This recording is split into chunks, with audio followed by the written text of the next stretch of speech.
The assassination attempt of President Barack Obama in 2013 will be the most insane story you have ever heard about. It's April 2013, and the FBI and the Secret Service are getting ready to raid the house of a man in Tupelo, Mississippi named Kevin Curtis. He is an ex-janitor, conspiracy theorist, Elvis impersonator. If you're curious what that visibly looks like, it would be this. Anyway, he is driving down his driveway to get his mail with his dog, a Chihuahua mix named Moo Cow, and that's when the FBI and the Secret Service pounce on him. They tackle him, Moo Cow makes a run for it, and then he is arrested and taken into questioning for several hours. During his interrogation, Kevin Curtis keeps trying to figure out what he did wrong, and the FBI keeps trying to lead him to confess to what he's done. And finally, they say, "You've hurt a lot of people," and he goes, "How?" And they go, "When you poisoned them in the letters with ricin." And then he goes, "I don't even like rice." And they go, "What?" And he goes, "Yeah, you can search my home. There's no rice there. I don't like it." And then they realize, oh no, we might have gotten the wrong guy. And they ask him, "Kevin, do you have any enemies?" And he goes, "Absolutely." And that enemy would be none other than local Taekwondo instructor, wannabe rock and roll frontman, political aspirationist, Everett Dutchke.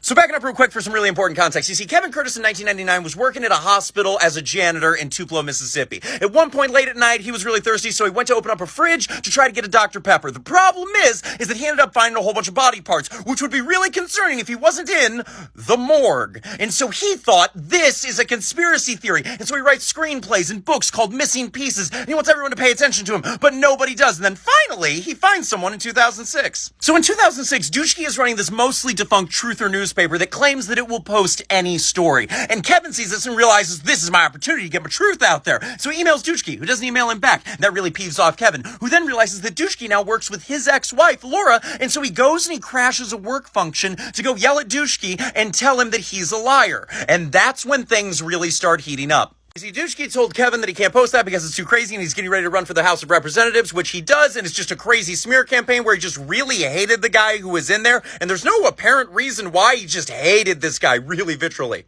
Then Kevin makes fun of him a bunch on Facebook. Then Dutchke starts a band of a music genre he calls funktronica and then gets arrested for indecent exposure to children. Then Kevin gloats about that on Facebook.